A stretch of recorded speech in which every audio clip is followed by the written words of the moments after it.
शेकडो कार्यकर्त्यांसह ठाकरेंचे नेते सुधाकर बडगुजर आणि बबन गोल्फांचा भाजपामध्ये प्रवेश. प्रदेशाध्यक्ष चंद्रशेखर बावनकुळे आणि रवींद्र चव्हाणांच्या उपस्थितीत प्रवेश.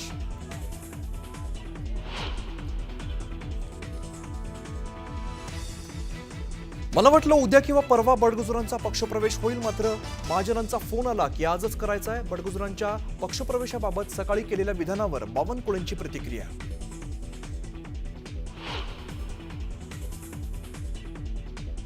कुणाशी संबंध ठेवा पण भाजपाशी संबंध ठेवू नका. सत्तेसाठी भाजपासोबत जाणाऱ्यांची साथ नको. कार्यकर्ता मेळाव्यात शरद पवारांचं मोठं वक्तव्य. संधीसाधूपणाचं राजकारण करू नका. शरद पवारांचा अजित पवारांना टोला.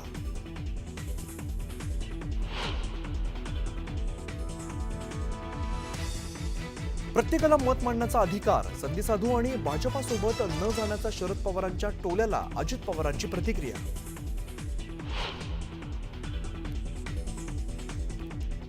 शिवसेनेच्या वर्धापन दिनाच्या पार्श्वभूमीवर शिंदेची शिवसेना आणि उभाटाच्या पदाधिकाऱ्यांची महत्त्वाची बैठक. वरळीत 200 मीटरच्या अंतरावर दोन्ही पक्षांच्या बैठका.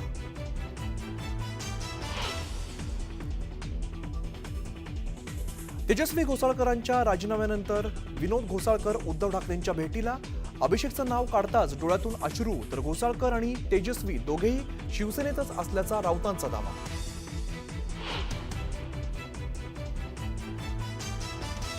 उपमुख्यमंत्री अजित पवारांकडून कुंडमळा इथल्या दुर्घटनाग्रस्त पुलाची पाहणी. तर दुर्घटनेत जखमी झालेल्यांची रुग्णालयात जाऊन केली विचारपूस.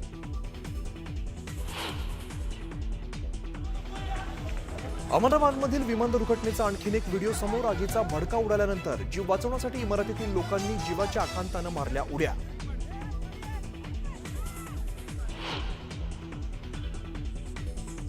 अहमदाबादमधील विमान दुर्घटनेतील कॅप्टन सुमित सबरवाल यांना शेवटचा निरोप. लाडक्या लेकाला निरोप देताना वडिलांना अश्रू अनावर. तर पनवेलमध्ये मैथिलीच्या पार्थिवावरती अंत्यसंस्कार.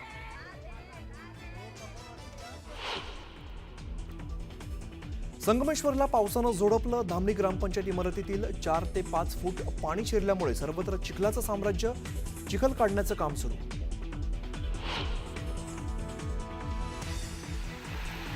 आणि पावसामुळे मुंबई गोवा महामार्गावरील परशुराम घाटात रस्त्यावर आली दगड आणि माती. मातीमुळे वाहनं घसरण्याची शक्यता. शिवसेनेला जय महाराष्ट्र करत नाशिकमधील नेते सुधाकर बडगुजर यांनी कमळ हाती घेतलेला आहे. बडगुजर, बबनराव घोलपांसह माजी नगरसेवक आणि अनेक कार्यकर्त्यांनी पक्षप्रवेश केल्यामुळे नाशिकमध्ये भाजपाची ताकद वाढलेली आहे. हा शिवसेना उभाटाला मोठा धक्का मानला जातोय. तर बडगुजर यांच्या पक्षप्रवेशामागे अनेक राजकीय घडामोडी घडलेल्या आहेत. काही दिवसांपूर्वी नाशिकमधील घडामोडीनंतर बडगुजर यांनी पक्षविरोधात नाराजी व्यक्त केली होती आणि त्यांची पक्षातून हकालपट्टी करत असल्याचं नाशिकच्या पदाधिकाऱ्यांनी पत्रकार परिषदेमध्ये जाहीर केलं होतं.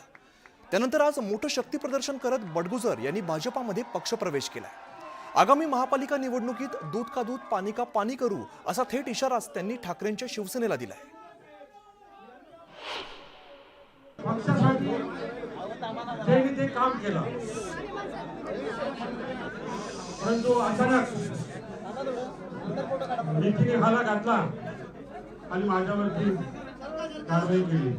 पण ज्या पक्षाने माझा अनादर केला त्या पक्षाला मी सांगू इच्छितो की महापालिकेच्या निवडणुकीमध्ये दूध का दूध पाणी का पाणी होईल.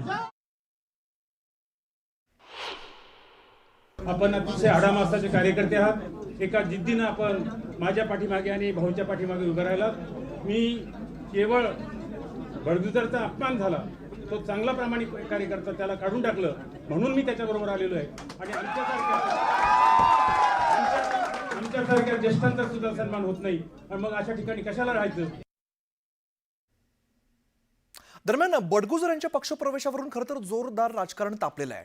त्याचं घडलं असं की सुधाकर बडगुजरांच्या पक्षप्रवेशाला आमदार सीमा हिरे यांनी विरोध केलेला होता. पण याची चर्चा सुरू झाली सकाळी प्रदेशाध्यक्ष बावनकुळे आणि कार्यकारी प्रदेशाध्यक्ष रवींद्र चव्हाण यांच्या विधानानंतर. एकीकडे बडगुजर शेकडो कार्यकर्त्यांसह पक्षप्रवेशासाठी मुंबईकडे निघाले, तर दुसरीकडे मात्र बडगुजरांच्या पक्षप्रवेशाबाबत आपल्याला कल्पना नसल्याचं बावनकुळे आणि रवींद्र चव्हाणांनी स्पष्ट केलं. त्यामुळे बडगुजरांच्या पक्षप्रवेशावरती संभ्रम निर्माण झालेला होता.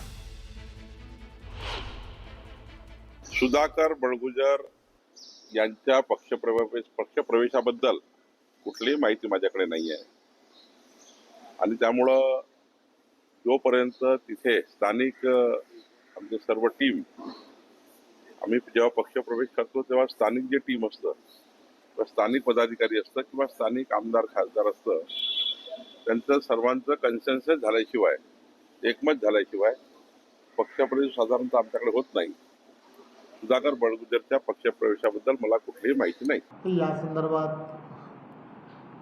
अजूनही माझ्यापर्यंत काही माहिती नाही. तर मंगळवार जो असतो हा मंगळवार हा प्रवेशासाठीच ठेवलेला असतो. त्यामुळे त्या संदर्भात आजचे जे टायमिंग्स आहेत ते दुपारच्या नंतर, कॅबिनेटच्या नंतरचे टायमिंग्स आहेत. त्यामुळे दुपारच्या नंतरही काहीतरी आपल्याला बातमी अपेक्षित असेल. त्यामुळे दुपारच्या नंतर मंडळी, बघितलं सकाळीच भाजप प्रदेशाध्यक्ष आणि कार्यकारी प्रदेशाध्यक्ष नेमकं काय म्हणाले. मात्र या दोघांच्या उपस्थितीमध्येच दुपारी बडगुजरांचा भाजपामध्ये पक्षप्रवेश पार पडला. या प्रवेशानंतर बावनकुळेंनी सारवासारव करण्याचा प्रयत्न केलाय. खरं तर सकाळी गिरीश भाऊ काही बातम्या चालवल्या, त्याच्यामध्ये खरंच मला त्या ठिकाणी जेव्हा मी सकाळी पहाटे निघालो घरून आणि विमानात बसलो, विमानात लेट झालो, मला त्या ठिकाणी सकाळी मला वाटलं उद्या परवा आपल्याला पक्षप्रवेश करायचा आहे असा निर्णय त्या ठिकाणी होईल. पण माननीय गिरीश भाऊंनी आज त्या ठिकाणी पक्षप्रवेश ठरवला. आमची सर्वांची इच्छा होती की उद्या आणि परवा चांगला एक मोठा स्टेज टाकून, बाहेर मोठा स्टेज बनवून त्या ठिकाणी पक्षप्रवेश करावा अशी माझी इच्छा होती. पण तेवढीच गर्दी बाहेर आहे कार्यकर्त्यांना, कारण एवढे कार्यकर्ते येणार आणि या सभागृहात घेण्यापेक्षा बाहेर त्या ठिकाणी व्यासपीठ तयार करावं अशीच माझी सूचना होती. पण ठीक आहे, आता हा पक्षप्रवेश झाला आहे. खरं तर बडगुजर यांच्या पक्षप्रवेशाच्या चर्चेदरम्यान एक महत्त्वाची प्रतिक्रिया ती आली म्हणजे नितेश राणेंची. त्यांनी बडगुजर यांच्या हिंदुत्वाकडे वाटचाल करत असल्याचं म्हणत पक्षप्रवेशाचं स्वागत केलेलं आहे. पण याच नितेश राणेंनी पूर्वी बडगुजर यांच्यावरती गंभीर आरोप केलेले होते की जो दाऊदचा जवळचा साथीदार, त्याच्याबरोबर उबाटा सेनेचा अगर महानगर प्रमुख नाशिकचा, तो अशा पद्धतीच्या पेरोलवर असताना अगर त्याच्यावर पार्ट्या करत असेल, प्रामुख्याने पेरोलवर असताना तुम्ही पार्ट्याच करू शकत नाही, पण तरी पण एका राजकीय पक्षाचा प्रमुख पदाधिकारी त्याच्यावर पार्टी करतो, तर या सुधाकर बडगुजर हा कोणाच्या ताकदीमुळे हे करतोय? कोण त्याचा गॉडफादर आहे?